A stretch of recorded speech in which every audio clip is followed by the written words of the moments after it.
Good morning, students. How are you, my class 6 boys student? How are you?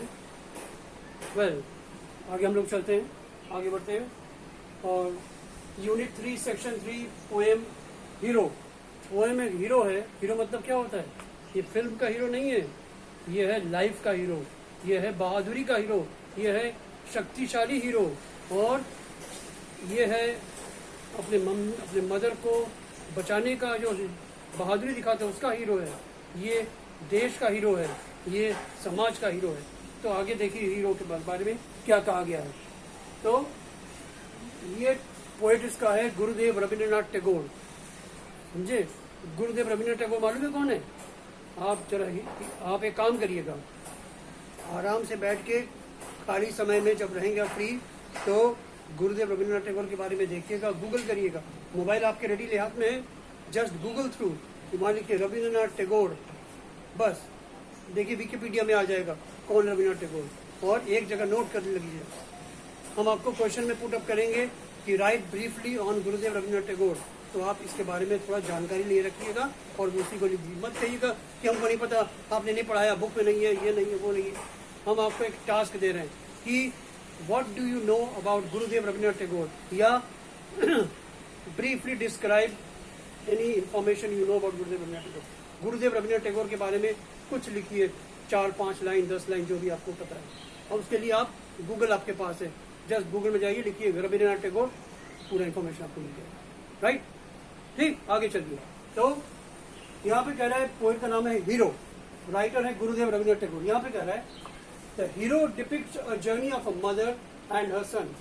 ये जो hero नाम दिया गया है इसमें क्या कहता है? इसमें ये कहता है कि एक बेटा अपने मदर को लेके, एक बेटा अपने मम्मी को लेके एक ट्रैवलिंग करते हुए, लंबी सफर तय करते हुए चलता गया जा रहा है। ठीक, hero depicts a journey of a mother and son. सबसे पहले यहाँ पे कह रहे हैं कि ये हीरो जो पोएट्री है, पोएम है, ये शो करता है कि जर्नी, एक सफर, एक ट्रैवलिंग, एक जर्नी या सफर शो तय करता है कौन? मदर और सन। एक मदर और एक बेटा, उस मम्मी का बेटा, दोनों मिलके एक सफर तय कर रहे हैं, एक long journey. They are travelling a long journey. They are travelling through far off foreign land.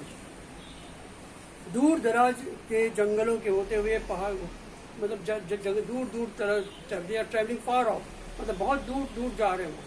They are travelling far off, कहीं दूर कहीं जा रहे होंगे, तो they are travelling far foreign land, ऐसी जगह पे जब वो कहीं कभी गए नहीं। फार ऑफ फॉरेन लैंड मतलब अननोन जगह जहाँ वो कभी गए नहीं। तो the son is riding on a they are travelling through far off foreign land.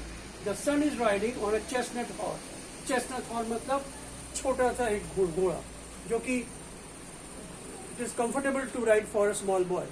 It's a small horse, right, chestnut horse. And the mother is on a palanquin. Palanquin मतलब पालकी। पुराने जमाने में राजा रानी जो है या महिलाएं जो है पालकी में चलते थे। पालकी में 2-4 लोग, और 2 आगे 2 पीछे, एक बल्ली रहती थी, लकड़ी का बल्ली, बांस, उसी में उसको ऐसे करके ऐसे करके लेके जाते थे लोग, मतलब 2-2, 4 लोग उसको उठा के, वो लेडी जो अंदर बैठी रहती थी और उसको उठा के ले जाते, तो इसे कहते हैं पालकी, पैलिंग क्वीन। तो उसमें आपके जो नोट्स है पीडीएफ उसमें दिया है, मीनिंग देख लीजिएगा। तो the son is riding on a chestnut horse and the mother is in a palanquin. On the way when it gets dark suddenly they are attacked by dacoits. जाते जाते, travel करते करते अंधेरा हो जाता है, रात हो जाती है, और जब रात हो जाती है तो अचानक क्या हुआ, उस बेटे को और उसके मदर को चारों तरफ से डकैत, जिसे हम लोग इंग्लिश में कहते हैं bandits, they are surrounded by the dacoits और bandits, right. The mother gets scared and asks her son to flee. जो मदर है वो डर जाती है, she gets feared, she gets scared, डर जाती है, भयभीत हो जाती है, और वो अपने बेटे से कहती है कि भाग जाओ, मुझे छोड़ के यहाँ से निकल जाओ, भाग जाओ यहाँ से, don't stay. The mother gets scared and asks her son to flee, but the boy gallops on his horse and fights the dacoits in a fearful. लेकिन वो बेटा जो है बुद्धिमान था, और साथ में बुद्धिमान के साथ इंटेलिजेंट भी था, और बहादुर भी था, ही वॉज ब्रेव। तो उन्होंने क्या किया, वो घोड़े पे बैठे बैठे, घोड़े को चलते चलते, घोड़े पे बैठे बैठे ही, गैलप्स मतलब घोड़े पे बैठे बकटक बकटक बकटक, गैलप्स मीन देखो घोड़े को चलते चलते, घोड़े को जो है चलाते चलाते, घोड़े को चलते चलते, घोड़े पे ही बैठ के चलाना, और and fights the dacoits in a fearful battle, और उसी घोड़े पे बैठे बैठे ही वो डकॉइट्स के से ही लड़ते रहे। और फियरफुल बैटल मतलब इन अ वेरी, जिसे कहते हैं कि भयानक, फियरफुल, डरावनी तरह से लड़ाई, मतलब कुछ भी हो सकता है। बेटा कभी भी जो है वो जो है उसको जो मृत्यु के घाट उतार दिया सकता है, मतलब एनीथिंग कुछ हैपन। ठीक, तो the mother gets scared and asks her son to flee, but the boy gallops his horse and fights other dacoits in a fearful battle. Her mother remains in the palanquin, afraid to look outside, thinking that her son might have been killed. वो जो मदर है वो पालकी के अंदर बैठे ही थी, बाहर नहीं निकली, और वो डर इतनी गई थी कि वो she was very much afraid, और वो ये भी सोच रही थी कि अभी तक तो मेरा बेटा को उन्होंने मार डाला होगा, the dacoits would have killed my son. But in reality some of the dacoits were killed in the fight. लेकिन हकीकत में क्या हुआ, वो उसका बेटा ने कुछ डकॉइट्स को ही मार गिराया। ठीक, but in reality some of the dacoits were killed in the fight and rest flee, और बाकी जो भाग गया। The boy then returns to his mother, फिर बेटा जो है लड़ाई के बाद जब वो जीत गया, डकॉइट्स सब भाग गए, तो बेटा जो है अपने मम्मी के पास, अपने मदर के पास पहुंचा। The boy then returns to his mother, the mother was overjoyed to see her son alive, she hugs him. जब मदर ने बेटे को देखा कि अरे ये तो जीवित है और ये हंसते खेलते मेरे पास आ रहा है, तो मम्मी जो है, मदर जो है बहुत खुश हो गई। She was very much happy and overjoyed, और वो बेटे को गले लगा लिया। हग मतलब गले लगाना। ठीक, she hugs him, it is the dream. अब देखिए क्या कहता है, फिर से स्टोरी देखिए। The hero depicts the journey of a mother and a son. एक जर्नी है मम्मी और उनके बेटे का। They are travelling through a far off foreign land. वो जाते कहाँ है, दूर दराज इलाके में, एरिया में, शहर में, जहां पे कभी वो नहीं गए। The son was riding on a chestnut horse and the mother in a palanquin. The बेटा जो है, लड़का जो है, वो किससे राइड, छोटा सा एक हॉर्स, जैसे कि he was sitting on riding and her mother was in a plan, वो एक पालकी में थी। On the way when it gets dark, suddenly they are attacked by dacoits or bandits. जब धीरे धीरे दिन ढल गया, अंधेरा हो गया, रात हो गई, तो कुछ समय बाद कुछ डकैट्स जो उनको घेर लिया। डकॉइट्स को लोग क्या कहते हैं, बैंडिट्स। ठीक, ये तो some of the dacoits they surrounded the palanquin and her son. तो क्या हुआ, the mother get scared and asks her son to flee. Mummy जो है वो डर गए, भयभीत हो गए, और अपने बेटे से कहा तुम भाग जाओ यहाँ से। But the boy gallops on his horse and fights the dacoits in a fearful battle. लेकिन बेटा जो है वो घोड़े पे चढ़ बैठा था, बैठे बैठे ही वो जो डकॉइट्स है उन डकॉइट्स से एक युद्ध करने लगा, फाइट करने लगा। और फाइट कैसा था, it was a fearful battle, बहुत भयानक बैटल था, बहुत भयानक युद्ध किया। और mother remains in the palanquin afraid to look outside, thinking that her son might have been killed.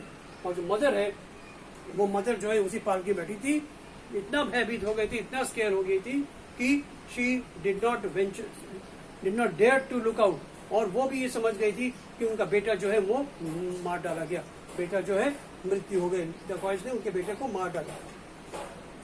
But in reality some of the dacoits were killed in the fight. लेकिन हकीकत में क्या हुआ, उनके बेटे ने ही कुछ डकैट्स को मार गिराया, और कुछ डकैट्स जो है भाग गया डर के मारे। But in reality some of the dacoits were killed in the fight and rest flee मतलब भाग जाना। The boy then returns to his mother. The mother was overjoyed to see her son alive, she hugs him. The boy जो है उसके बाद अपनी mummy के पास पहुंचा। मम्मी उसको देखते ही she was very much overjoyed, बहुत खुशी हो गई, खुशी एकदम सातवें आसमान पे। She was overjoyed and to see her son and she hugs. जब उसको देखा तो उसको ऐसे करके हग किया, गले लगा लिया उसको। तो ये हो गया आपका स्टोरी का समरी। अब नीचे जो 3-4 लाइन है, 6 लाइन, ये ध्यान से सुनिएगा। ये क्या कहता है, ये कहता है theme of the story, theory of the story, moral of the story. क्या कहता है, it is a dream of every boy to be a hero in the eyes of the world, especially his mother. हर एक बेटे का, हर एक लड़के का एक सपना ये होता है कि वो दुनिया के नजर में एक हीरो बने, स्पेशली अपने मम्मी के नजर में। He does not want the world to think that he was weak and delicate. वो नहीं चाहता कि दुनिया उसे कहे तुम कमजोर हो, तुम जो हो दुबले पतले हो, तुम कमजोर हो, तुम वीक हो, तुम जो हो एकदम उसे कहते हैं डेलिकेट, मतलब कि तुमको कोई छू लेगा, ऐसे टच कर लेगा तुम गिर पड़ोगे, ऐसा नहीं. He should be strong, he should fight everyone. तो फाइट मतलब ये नहीं कि आपस में लड़ बैठे. फाइट मतलब fight against the wrong doings, fight against the evil, not fight against the good. तो यहाँ पे ये कह रहा है it is a dream of every boy to be a hero in the eyes of the mother of the world, especially his mother. He does not want the world to think that he is weak and or delicate. He wants the world to acknowledge his bravery and valor. वो ये चाहता है कि दुनिया वाले उनको ये कहे, एक्नॉलेज करे, सम्मान करे, रेस्पेक्ट करे, और दुनिया वाले पहचाने, दुनिया वाले जो है पहचाने कि क्या पहचाने, उनकी बहादुरी, उनका जो वीरता, उनकी बहादुरी, उनकी वीरता को पहचाने. Valor means वीरता, bravery means बहादुरी. He has a faithful and sincere love for his mother. ये एग्जाम्पल में क्या दिखा यहाँ पे स्टोरी का कि ये जो बेटा था, सन था, he had a faithful and sincere love for his mother, and it is proved by his willingness to save her son at the cost of his own life. और इसे ये प्रूव होता है कैसे कि the boy has got faithful and sincere love for his mother. It is proved because by his willingness, by his son's willingness to save her life at all cost and at the cost of his own life.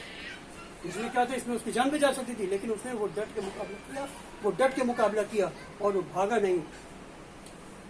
It is this, says the poem, that transforms him into a real. और यही जो कि यही point, ये he has a faithful and sincere love for his mother, proved by his willingness to save her life at the cost of his own life. ये जो चीज है कि save her life at the cost of his own life, this line, this 3-4 words जो है, ये जो है transforms him into a real hero, right?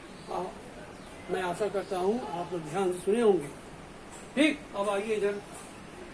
ये तो आपका स्टोरी था. अब मॉरल क्या कहता है, फिर से देख लीजिए एक बार. It is a dream of every boy to be a hero in the eyes of the world, especially his mother. He does not want the world to think that he is weak or delicate. He wants the world to acknowledge his bravery and valor. He has a faithful and sincere love for his mother, proved, which has been proved by his willingness to save her life at the cost of his own life. It is this, yay point, this mother, to save her life at the cost of his own life. This, the poem says, that transforms him into a real hero. ये कहता है. तो ये है story आपका. इसको video को देखिएगा ध्यान से, पीडीएफ देखिएगा, बुक में देखिएगा कि किस तरह से पोएम लिखा गया है. पोएम को वर्ड बाय वर्ड पढ़िएगा और फिर नेक्स्ट वीक में आपको क्वेश्चन आंसर हम एक्सरसाइज भेजेंगे, उसको कॉपी में कर लीजिएगा. वर्ड मीनिंग ध्यान से देखिएगा. यहाँ पे देखिए वर्ड मीनिंग में क्या है. फॉरेन लैंड्स मतलब ऐसी जगह जहाँ पे कोई गया ना हो पहले. चेस्टनट हॉर्स मीन्स छोटा घोड़ा, कैपेबल ऑफ हैंडलिंग. बेटा जो है छोटा बेटा है, ऐसा नहीं कि is adult man. Chestnut horse means छोटा हॉर्स. पैलेंक्विन मतलब पालकी, राइट.